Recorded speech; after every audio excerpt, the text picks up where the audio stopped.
وہ بادشاہ رد کیا گیا تھا، لیکن یہ بادشاہ کبھی بھی رد نہیں ہوگا۔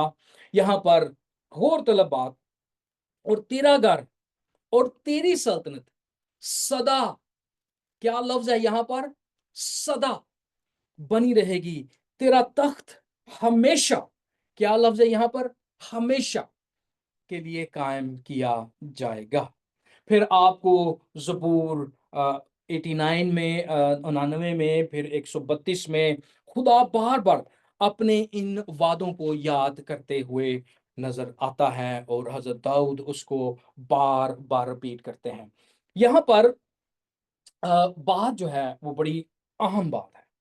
جب ہم اس آیت کو پڑھتے ہیں، یسوع مسیح ابن داؤد ابن ابراہیم کا نسب نامہ، اور ہم یہاں پر بات کر رہے ہیں پرانے صحیفوں کی، زبور کی، توریت کی، اور صحائف انبیاء کی ہم بات کر رہے ہیں، تو ہمیں تو بتایا گیا تھا کہ یہ منسوخ ہو چکی ہیں، ہمیں تو بتایا گیا تھا کہ یہ ابھی کارآمد نہیں، ہمیں تو بتایا گیا تھا کہ جب موسیٰ گئے تو داؤد آئے، تو داؤد کی وجہ سے جو ہے وہ توریت منسوخ ہو گئی اور زبور آ گیا۔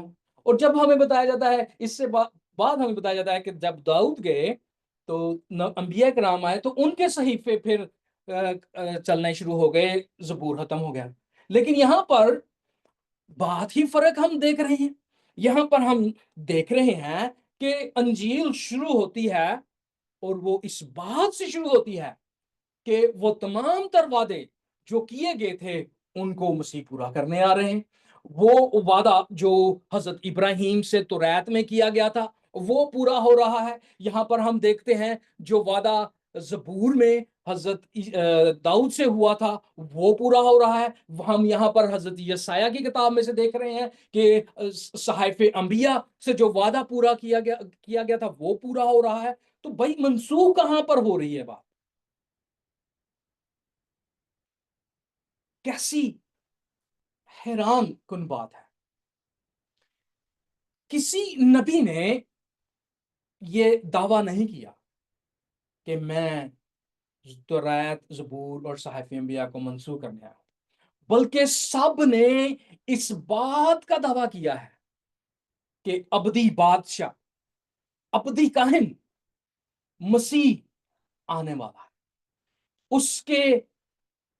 اس کی تشریح، اس کی بشارت، اس کی انجیل جو خوشی کی خبر ہے، جس کا مطلب وہ پرانے عہد نامہ میں نبی سناتے رہے۔ اگر آپ پطرس کا خط اس کا پہلا باب دیکھیں تو وہاں پر وہ فرماتا ہے کہ نبی اپنے بارے میں کچھ نہیں فرماتے تھے، بلکہ وہ آنے والی نجات کے بارے میں تمہاری خدمت کرتے تھے، اور فرشتے اس کے منتظر تھے کہ مسیح کب آئے گا۔ فرشتے اس کے منتظر تھے کہ ابدی بادشاہ کب آئے گا۔ فرشتے اس کے منتظر تھے کہ ابدی کاہن کب آئے گا۔ فرشتے اس کے منتظر تھے کہ دوسرا آدم کب آئے گا اور بنی نوع انسان کو آزاد کرے گا۔ جو آپ کو کہانی سنائی گئی کہ توریت، زبور، صحائف انبیاء، اور آج وہ انجیل کے بارے میں بھی کہتے ہیں کہ منسوخ ہو گئی، کوئی منسوخ نہیں ہوئی، بلکہ خدا کے نبیوں کی نبوت کو رد کرنے کا یہ اقرار ہے جب منسوخ کیا جائے کے بارے میں سوچا جاتا ہے۔ یہ اہم بات ہے۔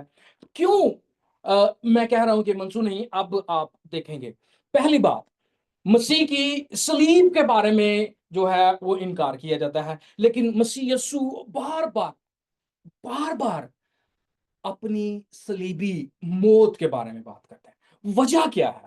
اور متی رسول انجیل مقدس میں تقریباً 3 بار مسیح کے بارے میں کہتا ہے کہ مسیح رکے اور انہوں نے تعلیم دی اور بتایا کہ ابن آدم کے ساتھ کیا ہوگا، اور وہ صلیب پر مصلوب ہوگا۔ آج کہا جاتا ہے کہ مسیح نے یہ بات ہی نہیں کی، بلکہ یہ پھر وہ آ جاتی ہے بات کہ انجیل سے مکمل طور پر